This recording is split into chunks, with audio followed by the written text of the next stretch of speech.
It was answered by a constable. "Good morning. Do you know if Miss Troy is down yet?" "She's in the library, sir." Troy, in slacks and a pullover, looked as if she had not slept. "I'm very sorry indeed to worry you at the crack of dawn.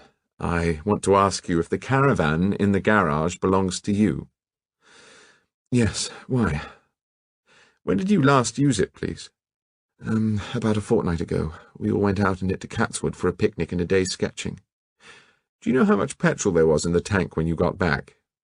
"Must have been more than half full, I should think. I got it filled up when we started, and we only went about 40 miles there and back." "What does she do to the gallon?" 20. "And the tank holds 8 gallons. "Yes, it's just over a quarter full this morning." Troy stared at him. Then, as her eyes widened, "Garcia!" she cried out. "You think Garcia took it, don't you?" "What makes you so sure of that?" "Why, because I've puzzled my own wits half the night to think how he got his stuff away. The superintendent here told me none of the local carriers knew anything about it. Of course Garcia took it. Trust him not to pay a carrier if he could get his stuff there free. If this warehouse place is somewhere in London, he could do the trip easily if it were late at night, couldn't he?" "Yes. Dear me, I shall have to do a sum. Your car does 20 to the gallon and holds 8 gallons. You went 40 miles, starting with a full tank. Therefore there should be 6 gallons, and there are only about 3. That leaves a discrepancy of 60 miles or so. I do wish he'd told one of you where this damned warehouse was." "But he did. At least Seacliff said this morning she thought she remembered he said something about it being near Holloway." "Good Lord, why didn't she say so last night?" "Why does she always behave in the most tiresome manner one could possibly conceive?" "I'm nearly as bad, not to have told you at once." "You are nothing like as bad." Troy rang the bell, which was answered by Hipkin, a large man with a small head and flat feet. "Ask Miss Seacliff if she'll come and see me." Seacliff strolled in, dressed in black trousers and a magenta sweater. "Good morning, Miss Seacliff," said Alain. "Do you want to be alone, Mr. Alain?" asked Troy. No, I just want to ask Miss Seacliff about this Holloway business." "Oh," said Seacliff, "you mean the place where Garcia's going to sculp?" "Yes. Did he tell you it was somewhere near Holloway?" "Yes, he did. I'd forgotten. He asked me if I would come and see him while he was working. Then he said it was near Holloway because I remember I asked him if he thought he'd be safe. I said I knew better than to spend an afternoon with him in a deserted studio, but I might get Basil to drive me there, and, of course, that made him quite livid with rage." "Did he tell you exactly where it was?" "He drew up a map, but I'm afraid I've lost it." "Then I think that's all, thank you, Miss Seacliff." She got up, frowned, and closed her eyes for a moment. "What's the matter?" asked Troy. "I've got another of these filthy headaches. I've been getting them lately." "You're looking a bit white," said Troy more kindly. "Why don't you lie down? Would you like some aspirin?" "Basil gave me his last night, thanks." She took out her mirror and looked at herself with intense concentration. "I look bloody," she said, and walked out of the room. "She always like that?" asked Alain. "Pretty much. She's spoilt. She'd have been comparatively easy to live with if she hadn't got that lovely face. She is beautiful, you know." "Oh, magnificent," agreed Alain absently. He was looking at Troy, at the delicate sparseness of her head, the straight line of her brows, and the generous width between her grey-green eyes. "I must get on with my odious job," he said. "May I use your telephone?" "Yes, of course." He turned at the doorway and said, "Lady Alain's compliments to Miss Troy, and if Miss Troy would like to sample the amenities of Dane's Lodge, Lady Alain will be very happy to offer them." "Your mother is very kind," said Troy, "but I think it would be better not. Will you thank her from me? Please say I am very grateful indeed." Alain bowed. "I'm grateful to you too," said Troy. "Are you? That is rather dangerously nice of you. Goodbye." Alain found Fox, who had renewed his acquaintance with the Hipkins and Sadie, and drove him back through the teeming rain to Dane's Lodge for breakfast. "I've had a bit of a yarn with Ethel Jones," said Fox. Ethel? Oh, yes, the help from the village. What has she got to say for herself? Well, sir, it seems that Ethel and her boy took a walk on Friday night down the lane. They passed by the studio window on their way home from the pictures at about 11:30. There were lights going in the studio, but the blind was down. They stopped in the shadow of the trees to have a bit of a cuddle, as you might put it. Ethel says she glanced down the lane and saw someone outside the studio window. Did she, by gum? She says he seemed to be wearing a raincoat and a cap or beret of some sort. He was standing quite close to the window, Ethel reckons, and was caught by a streak of light coming through the blind. I asked her about the face, of course, but she says it was in shadow. She remembers that there was a small patch of light on the cap. There's a hole in the blind, said Alain. Is that so, sir? Well, that might account for it, then. Ethel says the rest of the figure was in shadow. She says the man turned aside and disappeared into the darker shadow, and they could just hear his footfall as he walked away. Well, I went into the lane to see if I could pick up his prints, but this downpour about finished the lane as far as we're concerned. I know. Anything else? No, they ambled off home. Hello, sir, what's up? Alain had pulled up and now began to turn the car in the narrow lane. Sorry, Fox, but we're going back to have a look at the hole in the blind. And back to the studio they went. Alain tied a thread to the light nearest the window and stretched the thread through the hole to Fox, who drew it tight and held it against his diaphragm. You see? Said Alain. Yes, said Fox. I'm 6'2" in my socks, and it hits me somewhere, let's see, about the end of the sternum. That's right, sir. Good enough. But we'll take a look at night. Let's go and have breakfast. And a few minutes later they joined Nigel Bathgate at breakfast. You might have told me you were going out, complained Nigel. I wouldn't dream of interrupting your beauty sleep, said Alain. We're for London in 20 minutes. May I come with you? I've telephoned the office. I'll make a bit of an entrance with this story. In the car, Alain and Fox thumbed over their notebooks and occasionally exchanged remarks. Nigel, next to the chauffeur, spent the time in pleasurable anticipation of his reception at the office. They cut through from Shepherd's Bush to Holland Road, and thence into Chelsea. Alain gave the man directions which finally brought them into a narrow and not very smart cul-de-sac behind Smith Street. You can put me down here, said Alain. Goodbye, Bathgate. Meet you at the yard somewhere round noon, Fox. He waved his hand and crossed the street to a set of flats that only just escaped the appearance of a lodging-house. Alain inspected the row of yellowing cards inside the front door. Miss Bobby O'Dawn's room was up 2 flights. He passed the inevitable charwoman with her bucket of oil and soot, and tapped at Miss O'Dawn's door. A voice called out, "All right!" There were bumping noises, followed by the sound of bare feet on thin carpet. "Who is it?" "May I speak to Miss O'Dawn?" called Alain. "I've an important message for her." For me?" said the voice in more refined accents. "Wait a moment, please." The door opened a few inches and then widely enough to admit the passage of a mop of sulphur-coloured curls and a not unattractive face. "I'm sorry to disturb you so early," said Alain. "It's about Sonia Gluck." Miss O'Dawn's bed-sitting room looked a little as if it had been suddenly slapped up and bounced into a semblance of tidiness. "Sit down," she said, "and make yourself at our place. It's not Buckingham Palace with knobs on, but you can't do much on chorus work, and hello, girls, have you heard the news? I was going to make a cup of coffee. How does that strike you?" "It sounds delightful," said Alain. She lit her gas ring and clapped a saucepan over it. "By the way, you haven't told me who you are." "My name's Roderick Alain. I'm afraid—" "Roderick Alain sounds pretty good. Well, if you'll excuse my freshness, you look a bit more Eton and Oxford than most of Sonia's boyfriends. Are you an artist?" "No, I'm a policeman." "A policeman? Oh, go on, you're kidding." "Miss O'Dawn, I'm an official of Scotland Yard." She looked sharply at him.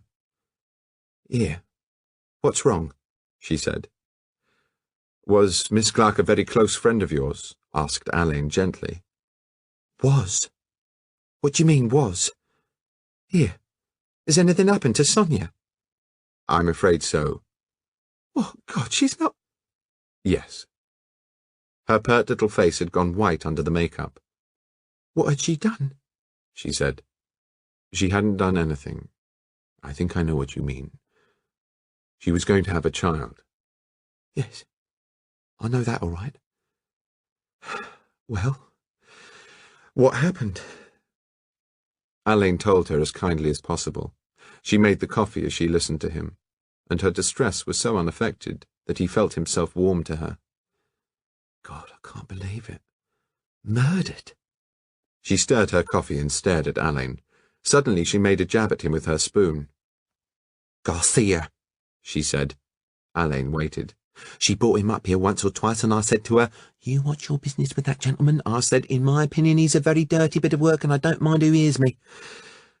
Well, I mean to say, letting a girl as good as keep him.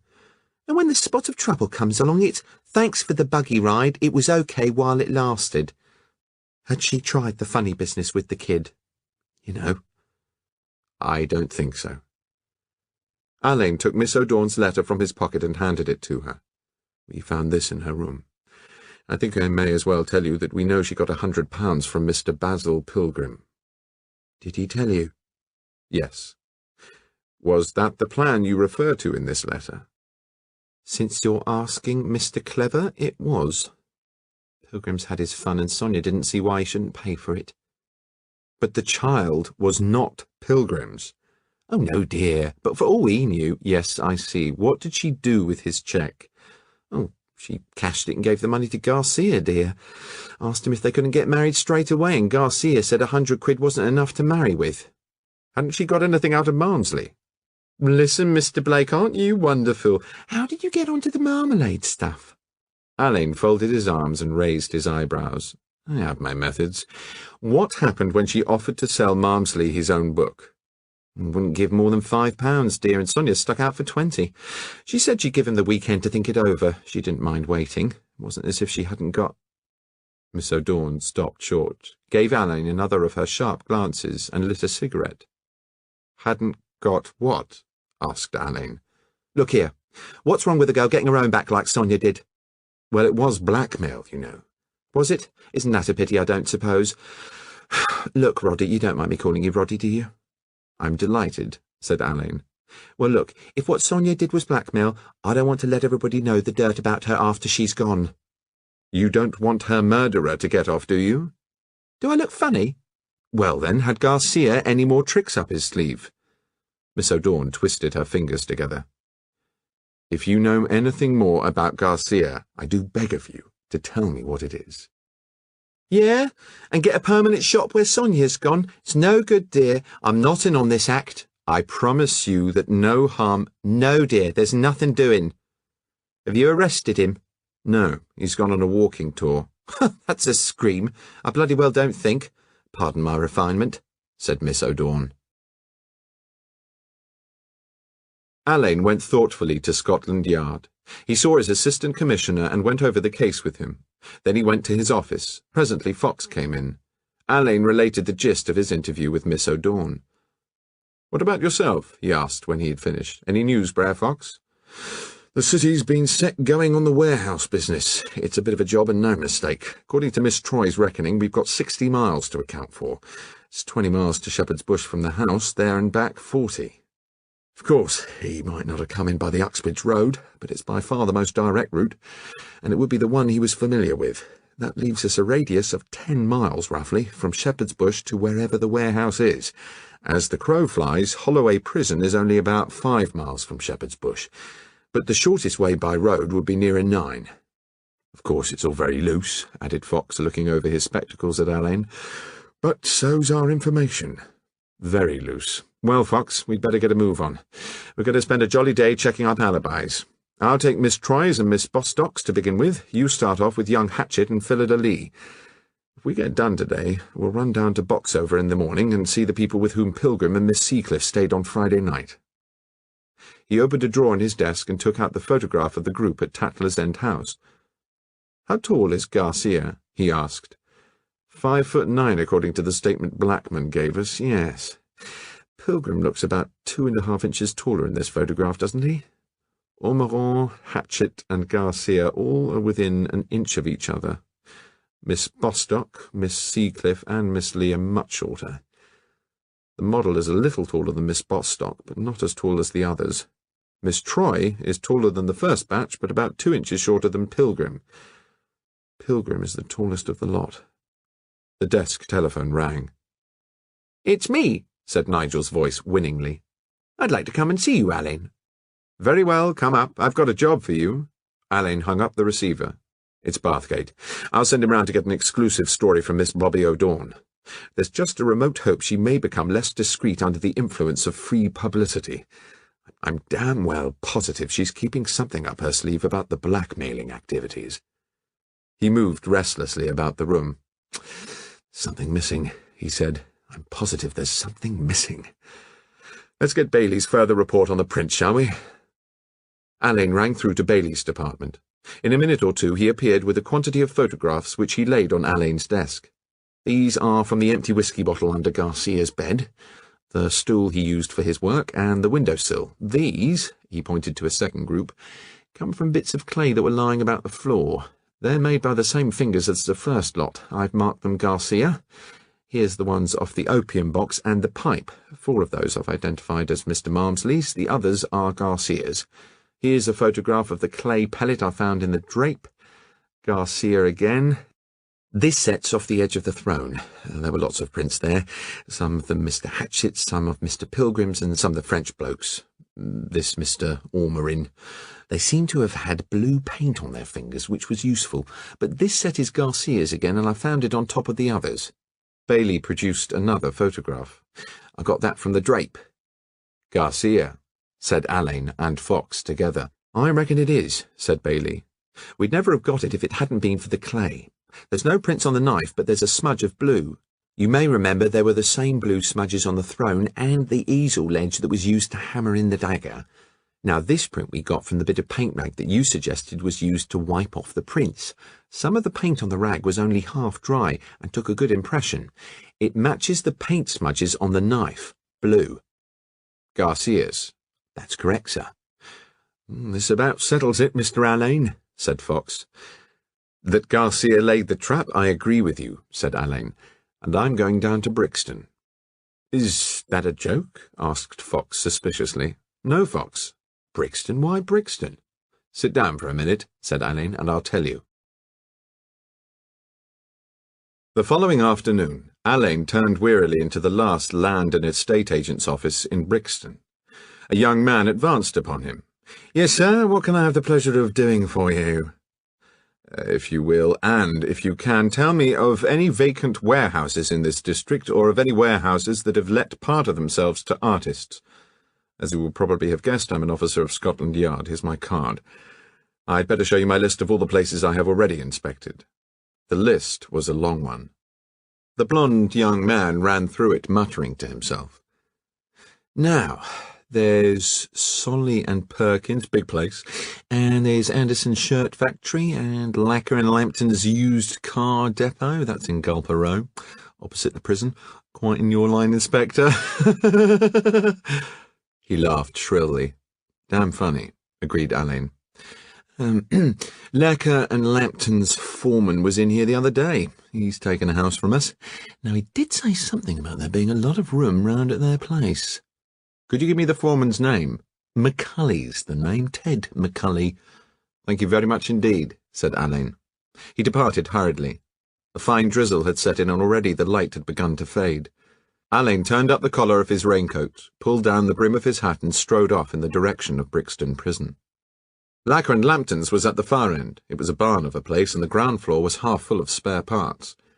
Alain asked for Mr. Ted Macaulay, and in a minute or two a giant in oil-soaked dungarees came out of a smaller workshop, wiping his hands on a piece of waste. Yes, sir? He asked cheerfully. I'm looking for an empty room with a good light to use as a painting studio, Alain began. I called in at the estate agents. They said you might have something. Have you any vacant rooms that would do to paint in? Not here, we haven't, but it's a funny thing you should ask. You see, there's a bit of a storehouse round the corner that would do you down to the ground. Skylight, paraffin heater, electric light, plenty of room. It was taken by an artist like yourself, a gentleman by the name of Gregory. Is he in his studio this afternoon? Hasn't been there for 3 months. He's in Hong Kong. Indeed, murmured Alain. Would he sublet, do you know? I don't know whether he would, but he can't. He promised the loan of it to someone else. I see. Then somebody else is using it? That's where the funny part comes in. He isn't. Never turned up. What was this other man's name, do you know? Have I heard it now? Ruminated Mr. McCulley, absently accepting one of Alain's cigarettes. Wait a bit now. It was a funny sort of name. Reminded me of the rubbish van. Garbage? Garbage. That's the name, or nearly. Something like Garcia, perhaps? That's it. Garcia. Look here, Alain said. I wish you'd just let me have a look at this place, will you, in case there is a chance of my getting it? Well, suppose there's nothing against that. Mr. Macaulay got a key from behind a door, hooked an old tarpaulin over his shoulders, and led the way out of the garage by a side door into a narrow alley. It was now raining heavily. Nasty weather, said Mr. Macaulay. It's only a step. They turned to the left into a wider lane. Macaulay stopped in front of a pair of rickety double doors fastened with a padlock and chain. Here we are, sir. Just half a tick and I'll have her open. She's a bit stiff. The key grated in the lock, the chain rattled, and Macaulay dragged the reluctant doors back in their grooves. Darkish, he said. I'll turn up the light. It was very dark inside, the far end quite lost in shadow. Macaulay's hand fumbled along the wall. There was a click, and a dull yellow globe, thick with dust, came to life. A few canvases stood at intervals with their faces to the wall. Halfway down there was a large studio easel, and beyond it stood a packing case with a few odd chairs and some shadowy bundles. Beyond that again, deep in shadow, Alain could distinguish the corner of a table. An acrid smell hung on the air. Macaulay walked on towards the dark. Kind of lonesome, isn't it? He said. Bit of a smell, too. Wait a moment, said Alain, but Macaulay did not hear him. Cripes! What stink! You'd think it... His voice stopped. Macaulay, don't move. Alain strode swiftly down the room. There's someone sitting at the table, Macaulay whispered. In the shadow cast by the packing case, Alain saw the table. The man who sat at it leant across the top and stared at them. His chin seemed to be on the surface of the table. His arms were stretched so far that his hands reached the opposite edge. Alain had a torch in his pocket. He groped for it. The sharp beam of light ended in the man's face. It was the face of a gargoyle. The eyeballs started from their sockets. The protruding tongue was sulphur yellow. The face was yellow and blue. Alain walked slowly towards the table. The area of light widened to take in an overturned cup and a bottle. "Oh, God," said Macaulay. "Oh, God, help me! Oh, God!" Alain turned Macaulay round, marched him towards the door and propped him against the wall. He was sheet white and trembling. Alain looked up and down the alley. "Wait here a minute," he said. He ran through the pelting rain to the top of the alley, and about 200 yards away he saw a constable walking along the pavement towards him. Alain made himself known and sent the man off to the nearest telephone. Then he returned to Macaulay. "It's all right, Macaulay. Sit down on this box. Here." He pulled a flask from his pocket and made Macaulay drink. "I'm sorry I let you in for this," he said. "Now wait here and don't admit anyone. When I've turned up the light at the back of this place, close the doors." Using his torch, Alain went back to the far end of the room. He found the light switch, turned it on, and heard Macaulay drag the doors together. The body was flaccid. The man was dressed in an old mackintosh and a pair of shabby grey trousers. The hands were relaxed, but their position suggested that they had clutched the edge of the table. The square fingertips were lightly crusted with dry clay, and the right thumb and forefinger was streaked with blue. On the backs of the hands, Alain saw sulphur-coloured patches. The mouth was torn, and a glance at the fingernails showed by what means. On the chin, the table, and the floor, Alain found further ghastly evidence of what had happened before the man died. Alain dropped his silk handkerchief over the head. He looked at the overturned bottle and cup. The bottle was marked clearly with a label bearing a scarlet cross. The floor was littered with broken china and with curiously shaped wooden tools, rather like enormous orange sticks. Alain looked at the feet. The shoes, though shabby and unpolished, had no mud on them. One foot was twisted round the chair leg. The other had been jammed against the leg of the table. The whole posture suggested unspeakable torture. Alain turned to the packing case, pulled on his gloves and drew the bolt. The door opened smoothly, and inside the case, on a wheeled platform, was an irregularly shaped object that seemed to be swathed in cloths. Alain touched it. The cloths were still damp. "Comedy and tragedy," he murmured. He began to go over the floor. He found 1 or 2 strands of dark brown hair, and these he put in an envelope. Then he looked again at the head of the dead man. Voices sounded, the doors rattled open. Outside in the pouring rain was a police car and a mortuary van. Fox and Bailey stood in the doorway with Macaulay. Alain walked quickly towards them. "Hello, Fox." "Hello, sir. What's up?" Dr. Curtis, Alain's divisional surgeon, dived out of the car into the shelter. "What the devil have you found, Alain?" "Garcia," said Alain. "Here," ejaculated Fox. "Dead?" asked Curtis. "Very. I think he's taken nitric acid." "Good God," said Curtis. "Bloody loathsome way of committing suicide." He didn't know it was nitric acid. Accident? No. Murder. It was almost dark when they got back to the yard. Alain went straight to his room, followed by Fox. He dropped into an armchair. Fox switched on the light. "You want a drink, sir?" he said with a look at Alain. "I've got my emergency flask here." "Poured most of mine down Macaulay's gullet," said Alain. "Very well, Fox, thank you.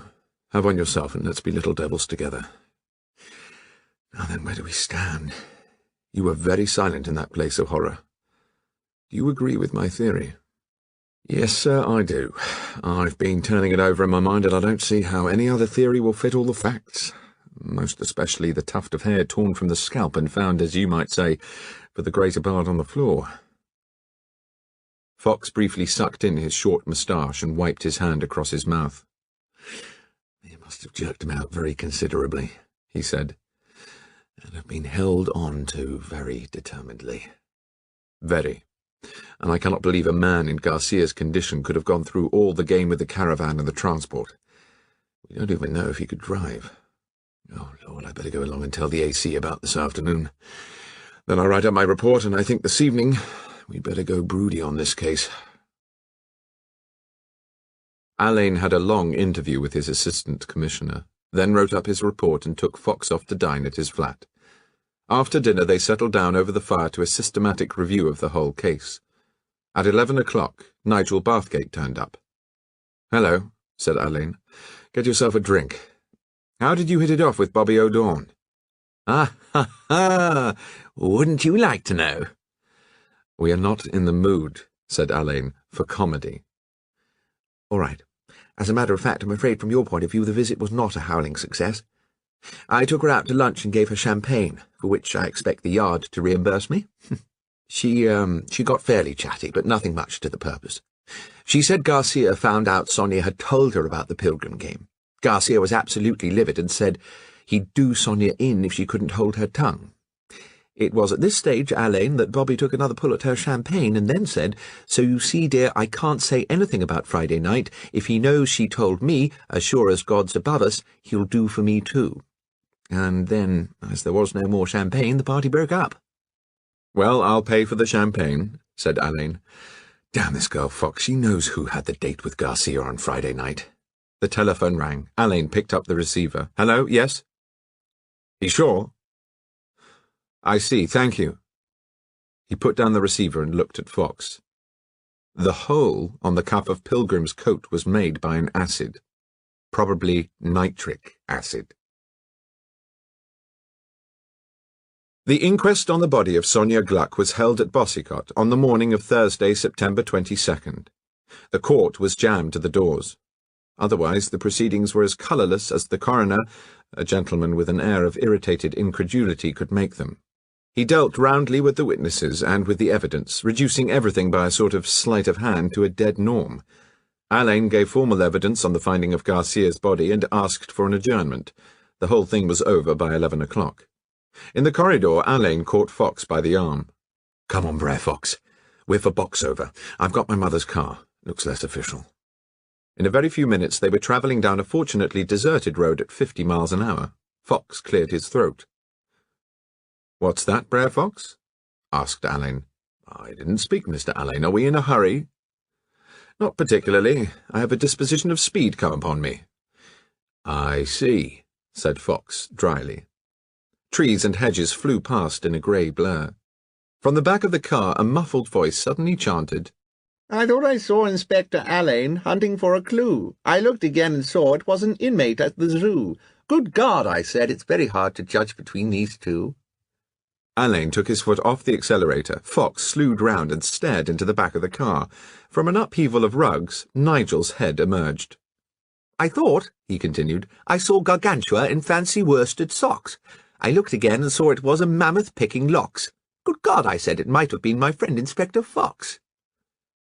"Rude is never funny," said Alain. "When did you hide in my mother's car?" "Immediately after the old gentleman pronounced the word adjournment. Where are we bound for?" "I shan't tell you. Sit down behind there." They arrived at Boxover and drew up outside a rather charming Georgian house on the outskirts of the village. 20 minutes, said Alain, looking from his watch to the speedometer. It's 2 miles from the studio to Bossicott. At night you could do the whole trip in a quarter of an hour or less.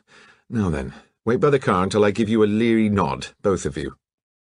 He rang the front doorbell, and the door was opened by a manservant. Alain, with a grimace at them over his shoulder, stepped inside, leaving the door open. "Come on, Mr. Bathgate," said Fox. "That means us."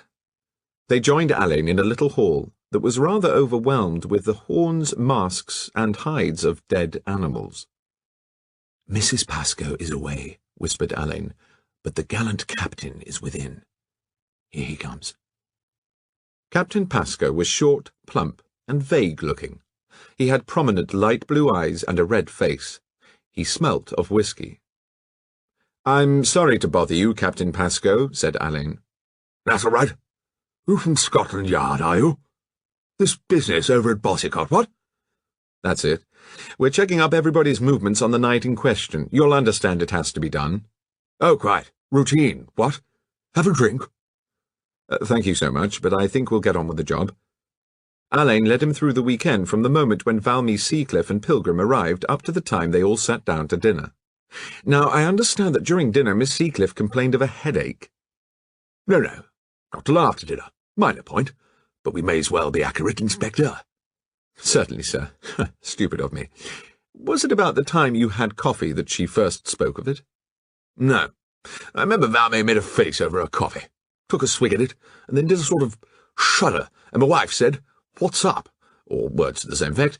Val said the coffee was bitter, and then Pilgrim looked a bit sheepish, and I said, 'Was yours bitter?' And he said, 'Matter of fact, it was. Funny, mine was all right.'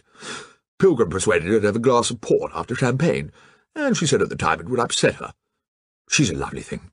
Damn good rider to hounds. Lovely hounds. Goes as straight and well as the best of 'em. Look at that." He fumbled in a drawer of his writing desk and produced a press photograph of Valmy Seacliff looking magnificent on a hunter. Captain Pascoe gloated over it, handed it to Alain, and flung himself back in his chair. "Not till after dinner that she talked about feeling under the weather." "And then," said Alain, "I believe you played bridge?" "Yes, that's right. But by that time Val was looking very seedy and said her head was splitting, so after 2 or 3 hands we chucked it up and wife took Val up to her room." "Gave her some aspirin, perhaps?" "No. Pilgrim rushed off and got some aspirin for her. Anxious about her as an old hen. She took the bottle up with her. My wife tucked her up and went to her own room. Pilgrim and I had a whisky and soda and turned in. That was at 10:30. I wound up the clocks, and we went and had a look at Val. Naughty little thing hadn't taken her aspirin. Said it made her sick trying to swallow. So Pilgrim dissolved 3 in water, and she promised she'd take 'em. My wife looked in later and found her sound asleep. We were all tucked up and snoozing by 11, I should think." Alain asked to see the bedrooms. Captain Pascoe mixed himself another drink and escorted them over the house. "Yeah, Val had this one, and that fellow was next door, what?" He sat on the edge of Valmay's bed and finished his drink. He glared round the room, sucking his upper lip. "Tja," he said suddenly. "Look at that. Disgraceful. Staff work in this house is abominable. Maids away." He pointed unsteadily to the mantelpiece. "Abominable. Never been touched. Look at this." He turned his eye on the bedside table. A dirty table napkin lay on top of a row of books. Underneath it was a tumbler holding 3 fingers of murky fluid. That's been there since Friday night, I mean. Alain slipped in front of him. Maddening, that sort of thing. I wonder if we might see Mr. Pilgrim's room, sir.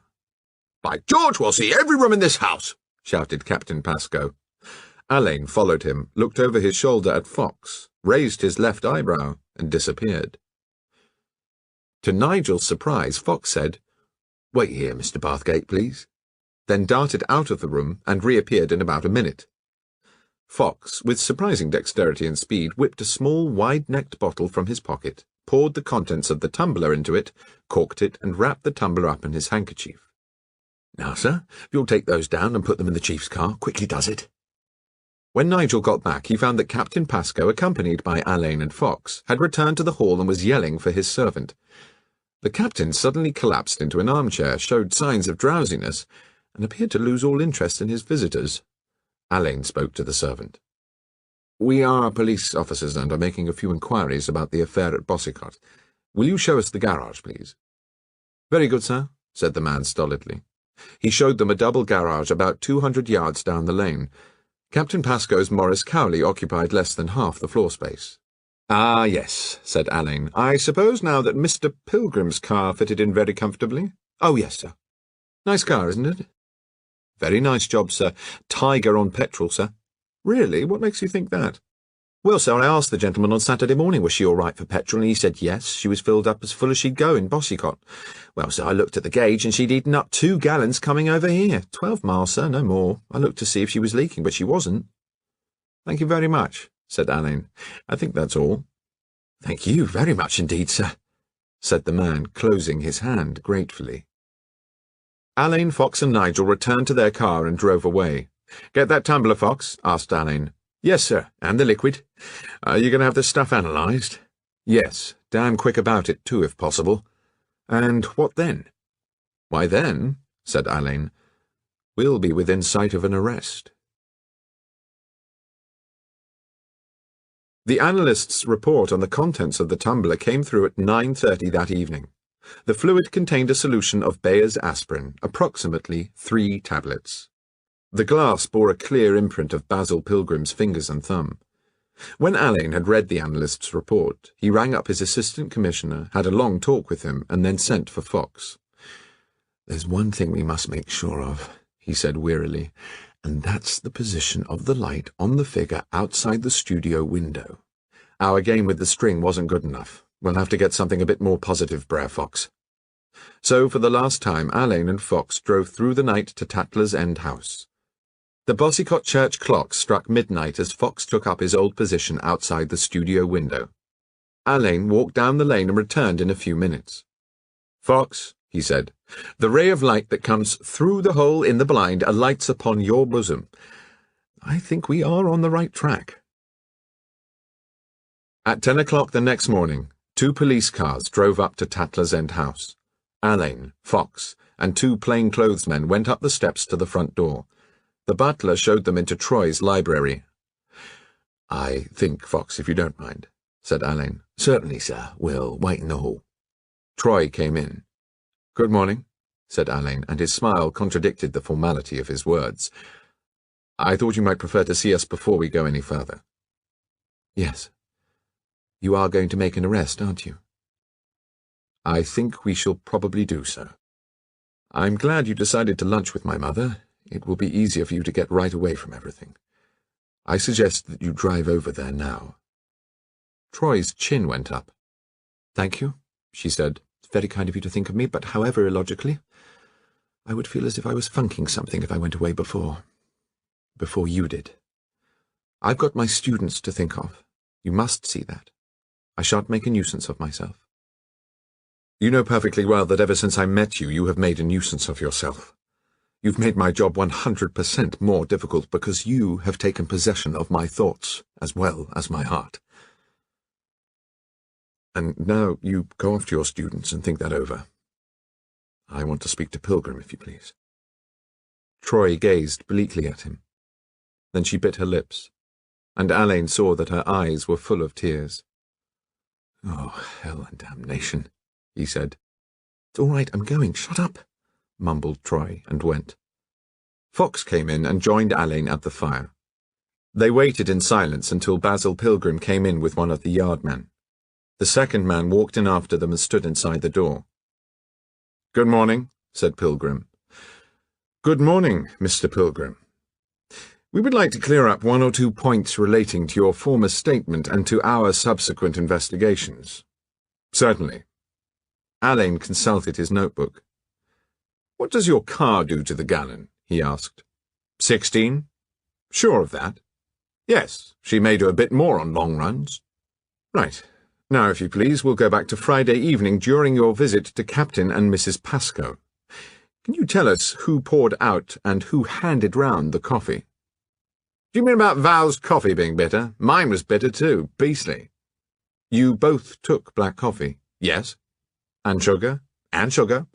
Who put the sugar in the coffee? Good Lord, I don't know. I believe I did. You didn't say anything about your coffee being bitter. I didn't like to. I gave Val a look and made a face, and she nodded. She said, "Sybil, darling, your coffee is perfectly frightful." Val is always terribly direct. Later on, when Miss Seacliff complained of feeling unwell, you gave her some aspirin, didn't you? Yes. Was the bottle of aspirins in your pocket? I went upstairs and got it out of my suitcase. When did you actually give Miss Seacliff the aspirins? When she went to bed. Did she take them? Not then. We looked in after she was in bed, and she said she could never swallow aspirins, and so I dissolved 3 in water and left the tumbler by her bedside. Did you see her drink this solution? No, Where's the bottle? I suppose it's in my room upstairs. After you left Miss Seacliff's room on Friday night, where did you go? I had a drink with Pascoe and went to bed. You slept straight through the night? Like the dead, said Pilgrim. I suppose I had a bit too much of Pascoe's 1875 Courvoisier. I see. Now, Mr. Pilgrim, I want you to look at this, if you please. He nodded to one of his men, who came forward with a brown paper parcel. He opened it, and took out a most disreputable garment. Why, said Pilgrim, that's my old car coat. Yes, I want you to tell me when you burnt this little hole in the cuff there, do you see? How the devil shall I know? I've had the thing for donkey's years. It's obviously a cigarette burn. It's an acid burn. Acid? Might it be nitric acid? Why? Do you do any etching, Mr. Pilgrim? Yes, but not in my garage coat. Look here, Mr. Alain. Will you feel in the pockets? Pilgrim thrust a hand into one of the pockets and pulled out a pair of gloves. If you look at the back of the right-hand glove, said Alain, you will see among all the greasy stains and worn patches another very small mark. Look at it, please. There. It is exceedingly small, but it, too, was made by an acid. Can you account for it?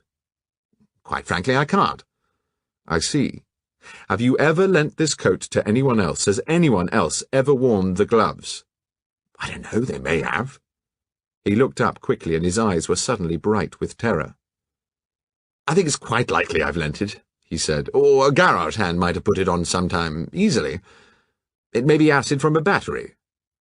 Have you ever lent it to Miss Seacliff, for instance? Never.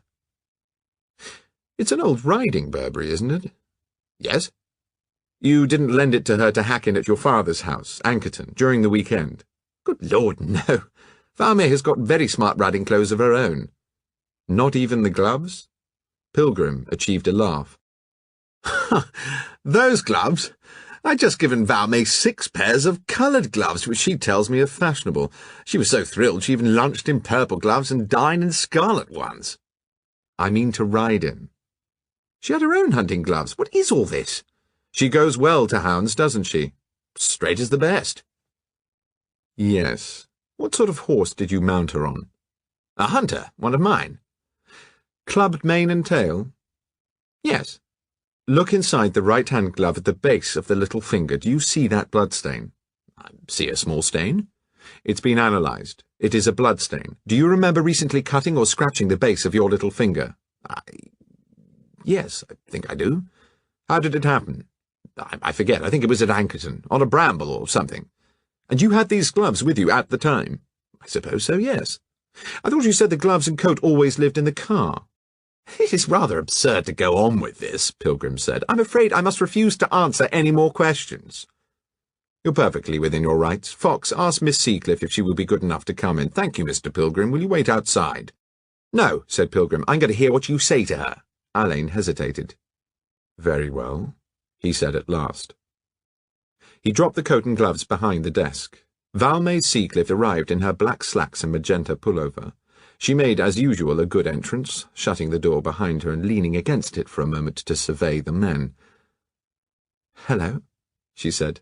More investigations? What's the matter with you, Basil? You look as if you'd murdered somebody. Pilgrim didn't answer. Alain said, I have sent for you, Miss Seacliff, to know if you can help us. But I should adore to help you, Mr. Alain. Did you drink the solution of aspirin that Mr. Pilgrim prepared for you on Friday night? Not all of it. It was too bitter. But you said before that you drank it. Well, I did have a sip. I slept all right without it. How is your cut hand? Oh, it's quite recovered. May I see it, please? She held it out with the same gesture that she had used on Monday night, but this time the fingers trembled. Below the base of the little finger there was still a very thin reddish scar. You told me that you cut your hand on your horse's mane, said Alain. No, you told me that, Mr. Alain. You accepted the explanation. Did I? How do you say now that you cut your hand? I did it on the reins.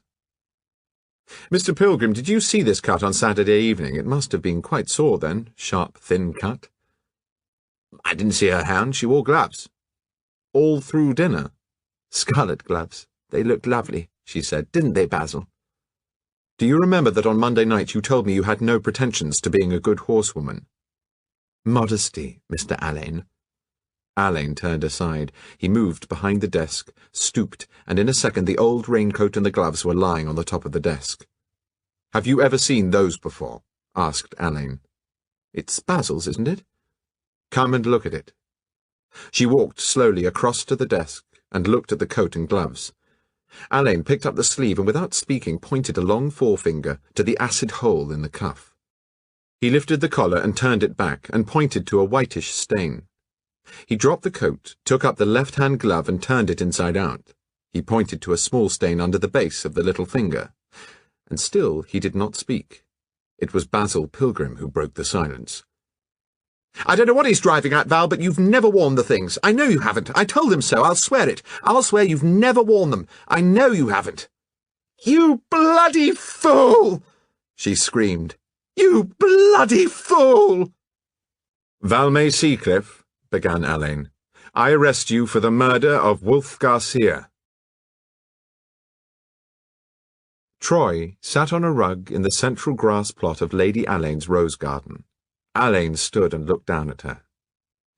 You see, he said, it was a very clumsy, messy and ill-planned murder. It seemed the most awful muddle, but it boils down to a fairly simple narrative. We hadn't much doubt after Monday night that Garcia had set the trap for Sonia. He left his prints on the opium jar, and as Malmsey had prepared the first pipe, Garcia evidently gave himself another. He must have been in a state of partial recovery with a sort of exalted carryover when he got the idea of jamming the knife through the floor of the throne. Motive? Sonia had been badgering him to marry her. She was going to have his child and wouldn't let him alone. She came between him and his work. She probably threatened to sue him for maintenance to make a full-sized scandal. The opium suggested a beautifully simple and macabre way out of it all. I saw Sonia's friend in the chorus, Miss O'Dorn, again this morning after the arrest.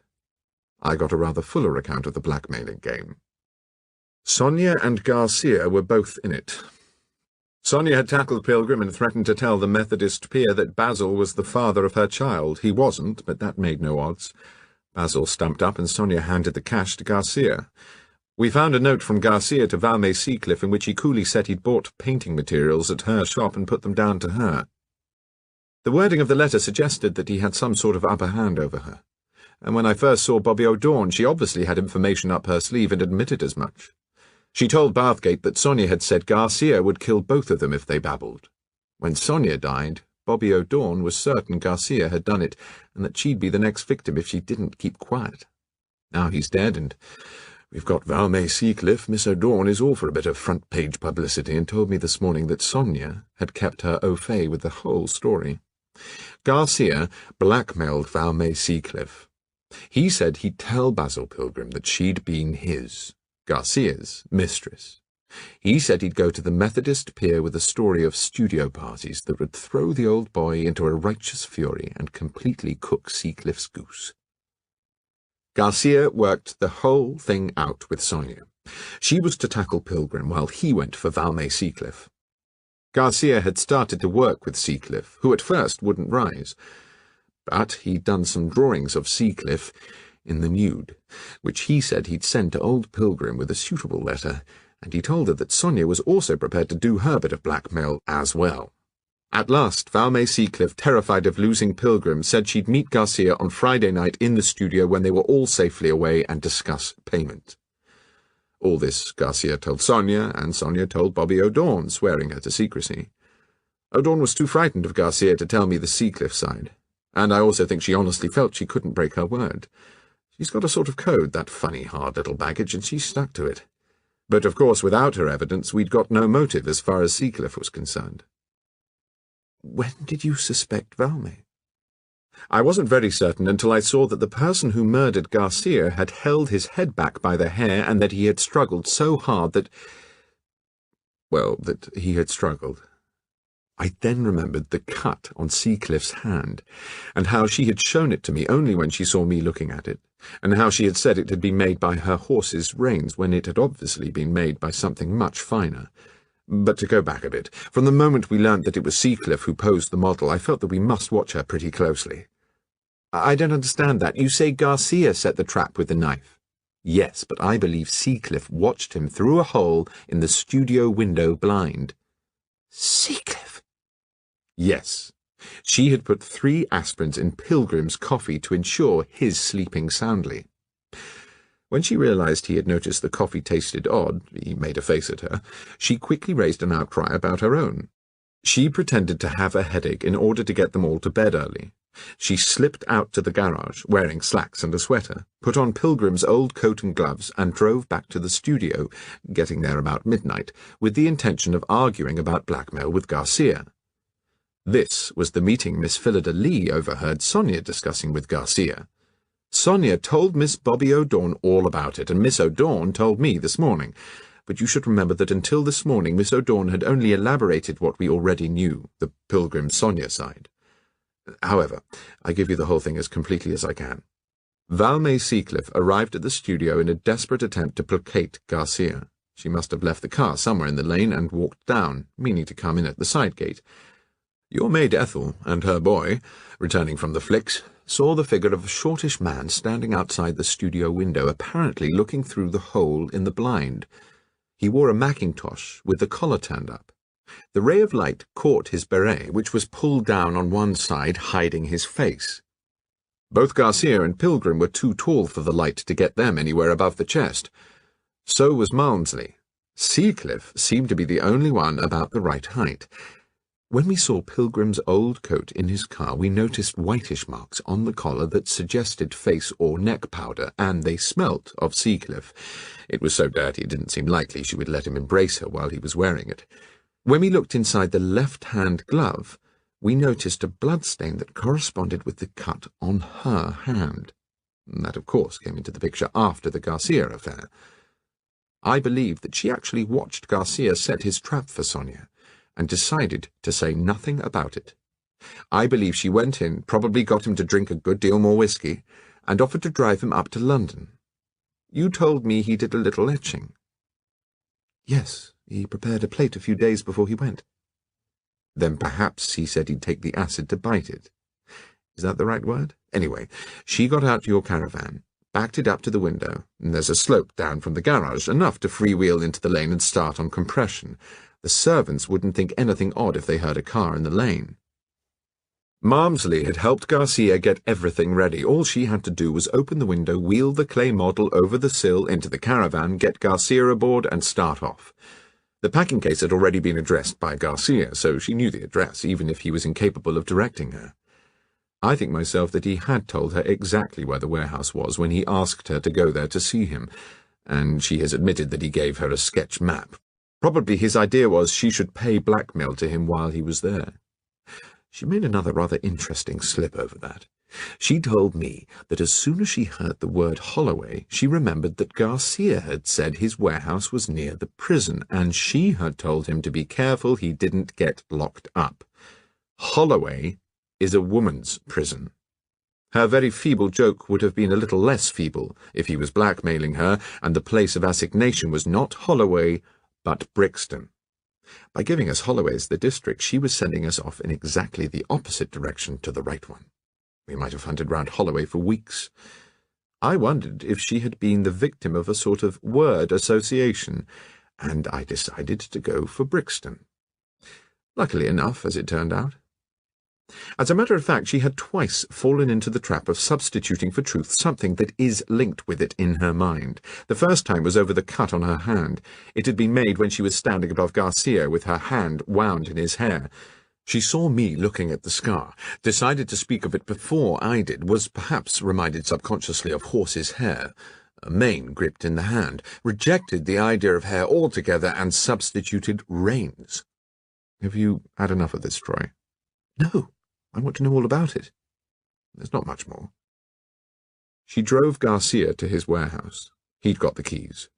She murdered him there because she was hell-bent on marrying Pilgrim and becoming a very rich peeress, and because it was in Garcia's power to stop her. She's an egomaniac. She drove the caravan back to your garage and drove herself back to the Pascoe's house in Pilgrim's car. The distance to the warehouse is 30 miles. At that time of night she'd do it easily in an hour and a half. She must have been back at the studio by 3 and probably got to the Pascoe's by past. Even supposing she lost her way, and I don't think she would, because there's a good map in the caravan, she'd a margin of 2 hours before there was a chance of the servants being about. And I'm finishing up where I began. She murdered Sonia, knowing the knife was there, as deliberately as she murdered Garcia. Will they find her guilty? I don't know, Troy. Her behaviour when we arrested her was pretty damning. She turned on Pilgrim like a wildcat because he kept saying he'd swear she'd never worn the coat. If he'd said she had often worn it, half our case would have gone up in smoke. Alain was silent for a moment and then knelt down on the rug beside Troy. Has this all made a great difference to you? He said. Is it going to take you a long time to put it behind you? I don't know. It's been a bit of a shock for all of us. For Pilgrim, yes. The others will be dining out on it in no time. Not you. I think I'm sort of stunned. It's not that I liked any of them much, it's just the feeling of all the vindictiveness in the house. So disquieting to remember what Seacliffe's thoughts must have been during the last week. I almost feel I ought to have a priest in with a bell and a book to purify the house. And now, the thought of the trial is unspeakably shocking. I don't know where I am. She turned helplessly towards Alain, and in a moment she was in his arms. No, said Troy. You mustn't think... I know. Alain held her strongly. He could feel her heart beating secretly against his own. Everything about him, the trees, the ground beneath him, and the clouds in the still autumn sky rose like bright images in his mind and vanished in a wave of exultation. He was alone in the world with her, and with that moment of supremacy before him came the full assurance that he must not take it. He knew quite certainly that he must let his moment go by. Shall I tell you what I think? I think that if we had met again in a different way, you might have loved me. But because of all that has happened, your thoughts of me are spoiled. There's an association of cold and rather horrible officiousness. Well, perhaps it's not quite as bad as all that, but my job has come between us. You know, First I thought you disliked me very much. You were so prickly. Then I began to hope a little. Don't cry, dear Troy. It's a great moment for me, this. Don't think I misunderstand. You so nearly love me, don't you? So nearly. Then I shall still allow myself to hope a little.